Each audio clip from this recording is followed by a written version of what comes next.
Hey guys, I'm making a second video because I know you guys requested one about topics and resonance.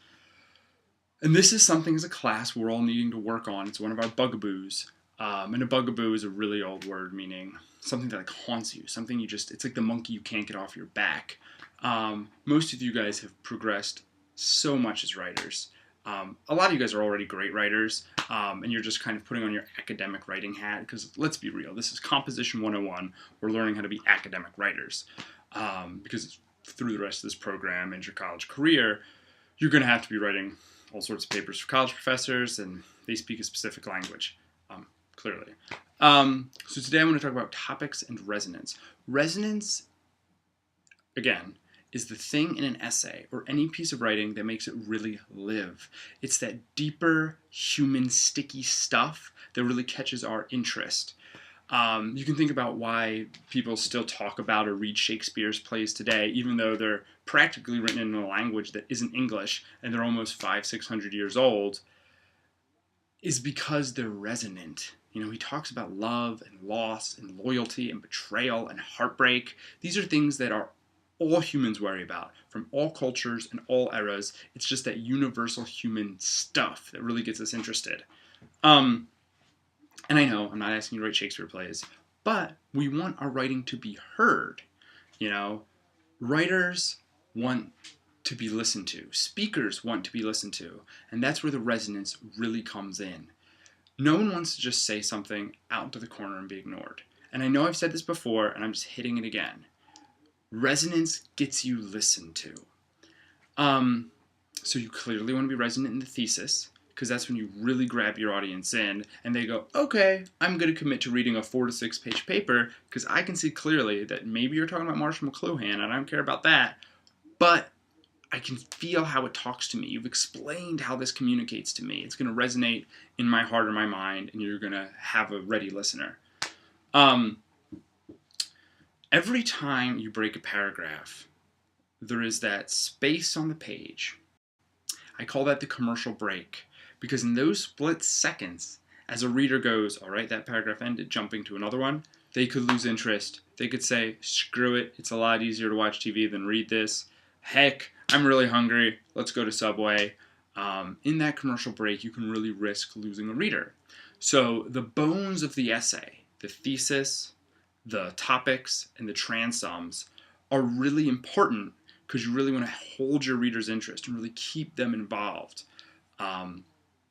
That's why it's really important in composition, and we've developed these habits, that you really want to punch the major idea of the paragraph at the beginning of it, and you want to remind them about the major idea at the end of it, if you're writing a summative, or remind them of the major idea and prepare them for the next major idea if you're writing a transitive.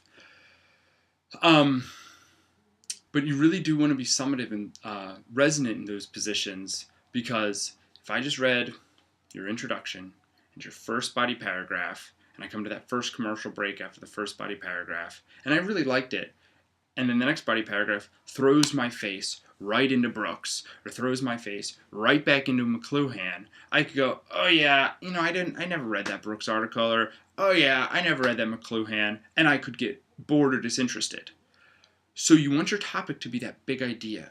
You want it to be resonant, so that even though I had that split second in the commercial break to think about going to Subway, you remind me about a big universal human topic, something that's really going to keep my interest. So you're going to talk about the bigger idea that you're really talking about, whether it's greed or love or vengeance or innocence, or how our children are getting corrupted, or how our future's not as good as it used to be for our parents or their parents' parents.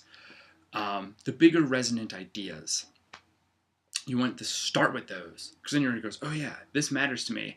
And then you lead them into the next claim, which is a text-based one, which is an ARG.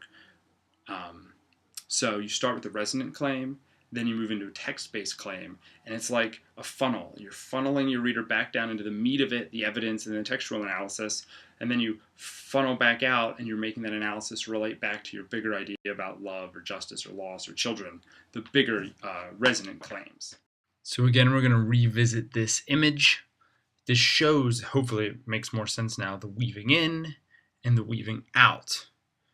The resonance in the thesis comes from the how. You explore that specifically in the topic, and then that comes back up through the resonant analysis. So in every paragraph, you need that resonance to really control where you're going. It gives you direction. You always want to keep your reader's interest. That's why you want your claims more resonant. You don't just want to, after the commercial break, slam their face right back into the book that you're presenting, because they might not care about that text, but you make them care by being the writer and connecting it to love, loss, universal themes, bullying, anxiety. I'm just throwing words out there. Sorry about that. But yeah, you definitely want to be resonant in your topic sentences. It's key to having writing that really speaks, writing that people want to read. So there you go. Hopefully that helped you understand topics and resonance. Good luck working on all of your essays. Bye-bye.